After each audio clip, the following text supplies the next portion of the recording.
Hello friends, welcome back to my channel. मैं हूं आपकी फ्रेंड वर्षा। फ्रेंड्स, आज की इस वीडियो में हम बात करेंगे कॉमर्स के बहुत ही इंपॉर्टेंट टॉपिक जो कि हमारा क्वांटिटेटिव टेक्निक से लेकर जो कि आपके एग्जाम के पॉइंट ऑफ व्यू से बहुत ही इंपॉर्टेंट है। आज हम उसके क्वेश्चंस को डिस्कस करेंगे। तो स्टार्ट करते हैं वीडियो को। वीडियो पसंद आती है तो वीडियो को लाइक कीजिए, अपने फ्रेंड से शेयर कीजिए।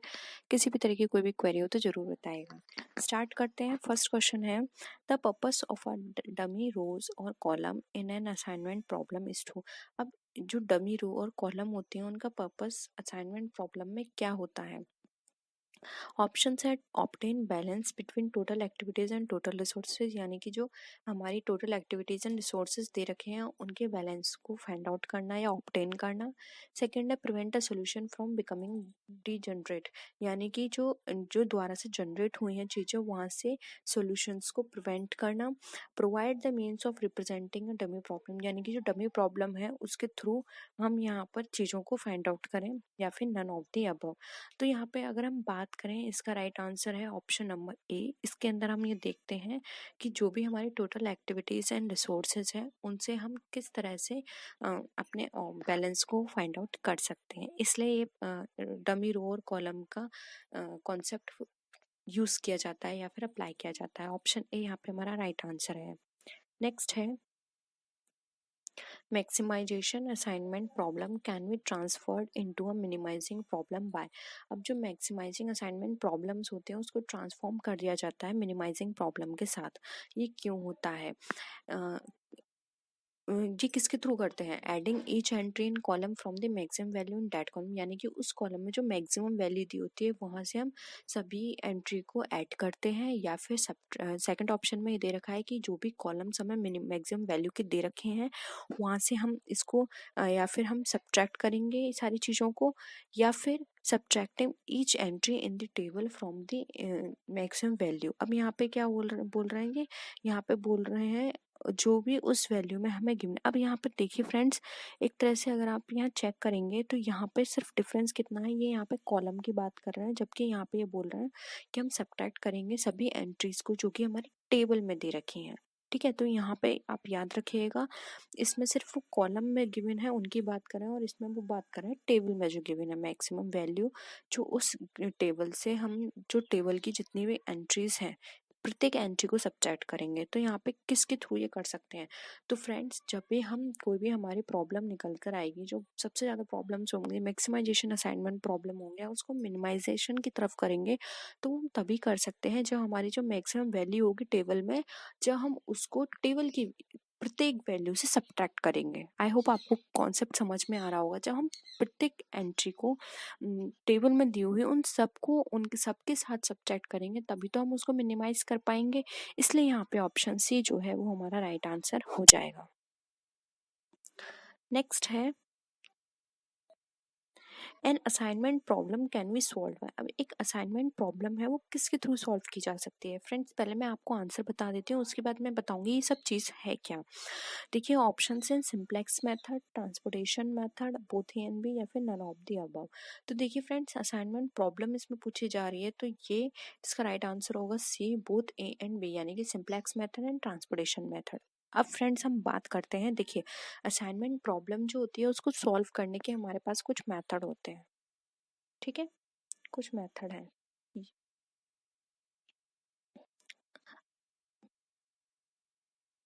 अब फ्रेंड्स, ये हमारे जो मेथड होते हैं ये हमारे चार तरह के मेथड होते हैं, आप नोट कर लीजिए। फर्स्ट होता है एन्यूमरेशन एन्यूमरेशन मेथड। सेकंड होता है सिंप्लेक्स मेथड। थर्ड होता है ट्रांसपोर्टेशन मेथड। एंड फोर्थ होता है हमारा हंगेरियन मेथड। ठीक है, हंगेरियन मेथड। आप आगे भी क्वेश्चन करेंगे तो आप उसे समझ जाएंगे। हंगेरियन मेथड, ये चार मेथड होते हैं। अब इसको हम वन बाय वन डिस्कस कर लेते हैं। फर्स्ट आता है हमारा एन्यूमरेशन मेथड। एन्यूमरेशन मेथड के अंदर क्या होता है, एक लिस्ट प्रिपेयर की जाती है जितने भी हमारे पॉसिबल असाइनमेंट होते हैं, जिनके अंदर हमें जितने भी रिसोर्सेज या एक्टिविटीज हमें गिवन है। रिसोर्सेज मतलब जैसे कि मैन हो गई, मशीनरी हो गई, एक्टिविटीज जैसे कि जॉब हो गई, सेल्स एरियाज हो गए, उन सब की हम लिस्ट प्रिपेयर करते हैं एन्यूमरेशन मेथड के अंदर। ठीक है, अब आता है हमारा simplex method. Friends, enumeration method में उनकी लिस्ट प्रिपेयर करने से क्या होता है, हमें आइडिया लग जाता है कि हमारे पास इतने रिसोर्सेज हैं, हमारे पास हमको इतनी एक्टिविटी करनी है, तो इस हिसाब से हम अपनी कॉस्ट को मिनिमाइज करने की कोशिश कर लेते हैं पहले से ही प्लानिंग करके। सेकंड आता है सिंप्लेक्स मेथड। अब देखिए फ्रेंड्स, सिंप्लेक्स मेथड हमारा वो मेथड होता है जिसके अंदर हम लीनियर प्रोग्रामिंग की प्रॉब्लम को सॉल्व करते हैं। जैसे कि हमारे दो या दो से ज़्यादा वेरिएबल्स होंगे, तो हम यहाँ पे फाइंड आउट करेंगे कि हम उनको किस तरह से सॉल्व करें, वो हमारा सिंप्लेक्स मेथड है। ट्रांसपोर्टेशन मेथड के अंदर फ्रेंड्स ये फाइंड आउट किया जाता है कि जो भी हम ट्रांसपोर्टेशन कर रहे हैं अपने रिसोर्सेज की, उनको इस तरह से सप्लाई की जाए कि उनकी कम से कम मिनिमम कॉस्ट निकल कर आए, मिनिमम ट्रांसपोर्टेशन कॉस्ट, वो हमारा ट्रांसपोर्टेशन मेथड कहलाता है। लास्ट आता है हंगेरियन मेथड। हंगेरियन मेथड हमारा हेल्प करता है अपॉर्चुनिटी कॉस्ट को फाइंड आउट करने में। ये हमारा, देखिए फ्रेंड्स, हंगेरियन मेथड जो है बहुत पूछा जाता है, तो आप यहाँ पे नोट कर लीजिए। ये मेथड दिया था डेनिस कोनिंग, एंड जेनो। एक बार मैं इसको रफ कर देती हूँ, फिर आपको अच्छे से बताती हूँ। 2 पर्सन थे, Denes Konig, KONING, Konig, and second person था यहाँ पे जेनो, JANO, जेनो एगर वेरी। आप एक बार गूगल करके भी सर्च मार सकते हैं, ठीक है। इन 2 लोगों ने ये मेथड दिया था, हंगेरियन मेथड। ये बहुत पूछा जाता है, इसके अंदर अपॉर्चुनिटी कॉस्ट को फाइंड आउट किया जाता है। आप इतना ही समझ लीजिए, ठीक है। और बाकी अगर और भी क्वेश्चंस आएंगे तो हम आगे इसको और अच्छे से डिस्कस कर लेंगे, ठीक है। तो यहाँ पे इसका ऑप्शन सी राइट आंसर है। आई होप ये आपको क्लियर हुआ होगा क्वेश्चन। नेक्स्ट आते हैं द असाइनमेंट प्रॉब्लम।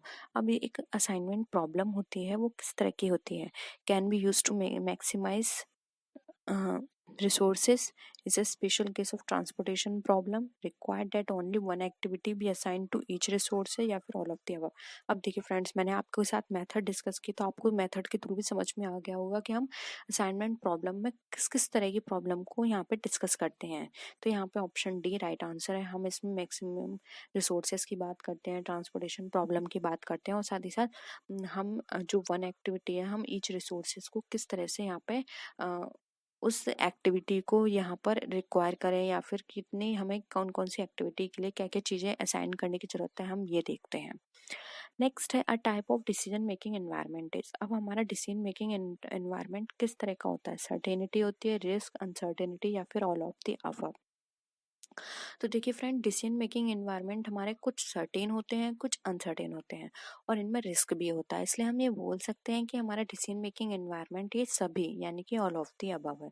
क्योंकि हम कोई भी डिसीजन लेते हैं, उसका एनवायरनमेंट, कुछ चीज़ें ऐसी होती हैं जिसके लिए हम सर्टेन होते हैं कि ये तो होना ही होना है। कुछ चीज़ें होती हैं जैसे कि सीज़न है, सीज़न चेंज होना ही होना है। अब हमें कोई डिसीजन लेना है तो हम सीजनल ले सकते हैं, लेकिन इसमें भी अनसर्टेन क्या है, हो सकता है वो सीजन जो अब आने वाला है वो इतना वर्क ना करे, या फिर उस तरह से फेवरेबल ना हो हमारे प्रोडक्ट के लिए, इतना पहले हुआ करता था। क्योंकि आज के टाइम में सीजन कभी भी चेंज हो सकते हैं, और कितने टाइम पीरियड तक रहेंगे ये भी हम नहीं कह सकते, और रिस्क उनमें होता ही है। इसलिए यहाँ पे ऑप्शन डी राइट आंसर हो जाएगा। नेक्स्ट है इन पर्ट में आपको कल डिस्कस कर चुकी हूँ।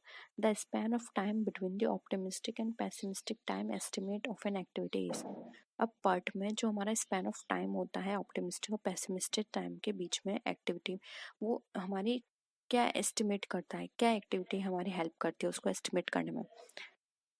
3 ST, 6 ST, 12 ST, या फिर नन ऑफ दीज। तो देखिए यहाँ पे इसका जो राइट आंसर होगा वो होगा यहाँ पे ऑप्शन नंबर बी, 6 ST, ठीक है। नेक्स्ट है if an activity has zero slack it implies that. अगर कोई एक्टिविटी में जीरो स्लैक, या फिर हम ये बोल सकते हैं कि जीरो स्लैक का मतलब यहाँ पे है नो स्लैक, ठीक है। नहीं है तो हम उसको क्या समझते हैं? तो फ्रेंड्स, इसका मतलब यहाँ पर ये होता है कि ये यहाँ पे क्रिटिकल पाथ पे लाई कर रही है, ठीक है। तो ऑप्शन ए यहाँ पे राइट आंसर हमारा हो जाएगा। कोई भी एक्टिविटी अगर हमारी क्रिटिकल पाथ पे लाई करती है तो इसका मतलब होता है जीरो स्लैक और नो स्लैक, ठीक है। नेक्स्ट है which one of the following is assumed for timing the activities in PERT network. अब यहाँ पे इसमें हमें ये देखना है कि पर्ट नेटवर्क एक्टिविटीज में कौन सी एज्यूम की जाती है यहाँ पे timing, alpha distribution, beta distribution, binomial distribution या फिर एरलागेन डिस्ट्रीब्यूशन। तो फ्रेंड्स यहाँ पे आप थोड़ी सी एक और चीज़ यहाँ पे नोट कर लीजिए, वैसे इसका आंसर है option number C, binomial distribution. Friends alpha distribution को शेप पैरामीटर भी कहा जाता है, तो आप लिख लीजिए क्या कहा जाता है, शेप पैरामीटर। और बीटा डिस्ट्रीब्यूशन को कहा जाता है स्केल पैरामीटर। ठीक है, अब बीटा डिस्ट्रीब्यूशन क्या होता है, इसके अंदर कॉन्टिन्यूस प्रोबेबिलिटी होती है डिस्ट्रीब्यूशन की, जिसके थ्रू हम ये रिप्रेजेंट कर सकते हैं अपनी प्रोपोजिशन को या फिर प्रोबेबिलिटी आउटकम्स को कि वो कितने टाइम में अकर हो रही है। ठीक है, तो यहाँ पे इनके नाम भी आपको पता चल गया, इसका right answer option C, binomial distribution. Next है dummy activities are used in a network to. अब जो डमी एक्टिविटीज होती हैं हमें नेटवर्क में यूज की जाती हैं किस तरह से, facilitate computation of slack, satisfy precedence requirement, determine project completion time या फिर अवॉइड यूज ऑफ रिसोर्सेज। तो देखिए यहाँ पे बात की जा रही है डमी एक्टिविटीज की जो कि हमारे नेटवर्क में यूज हो रही है। तो यहाँ पर देखिए जब हम इसको यूज करते हैं तो इसका मतलब होता है जो भी हमारे प्रेसिडेंस रिक्वायरमेंट्स हैं उनको हम सेटिस्फाई कर रहे हैं, इसलिए यहाँ पे ऑप्शन बी हमारा राइट आंसर हो जाएगा। नेक्स्ट है The two most common objectives for the assignment problem are the minimization of। अब हमें बताना है जो हमारे असाइनमेंट प्रॉब्लम है उसके लिए सबसे ज़्यादा या फिर मोस्ट कॉमन ऑब्जेक्टिव क्या है, क्या चीज़ मिनिमाइज करना है। तो देखिए यहाँ पर ऑप्शंस हैं अनसर्टेनिटी और inexperience, total cost and inexperience, total cost and total time या फिर टोटल टाइम एंड इनएक्सपीरियंस। तो फ्रेंड्स देखिए यहाँ पे अनसर्टेनिटी की बात करें, अनसर्टेनिटी को हम मिनिमाइज नहीं कर सकते हैं। ठीक है, टोटल कॉस्ट एंड इनएक्सपीरियंस को भी हम मिनिमाइज नहीं कर सकते, तो ए कट गया, बी कट गया। तो अब देखिए ऑप्शन डी में भी इनएक्सपीरियंस आ गया, इनएक्सपीरियंस हम मिनिमाइज किसी भी हालत में नहीं कर सकते। ठीक है, तो ये भी कट गया। अब बचा हमारे पास ऑप्शन सी। तो फ्रेंड्स हम टोटल टाइम भी यहाँ पे मिनिमाइज कर सकते हैं, टोटल कॉस्ट भी मिनिमाइज कर सकते हैं, इसलिए यहाँ पे ऑप्शन सी जो है वो राइट आंसर होगा। ठीक है, तो आई होप आपको आज के क्वेश्चंस पसंद आए होंगे, कॉन्सेप्ट क्लियर हुआ होगा, किसी भी तरह का कोई भी डाउट हो तो जरूर बताइएगा। नेक्स्ट वीडियो में फिर मिलते हैं आपसे और भी अच्छी वीडियोस के साथ, तब तक के लिए टेक केयर, बाय बाय।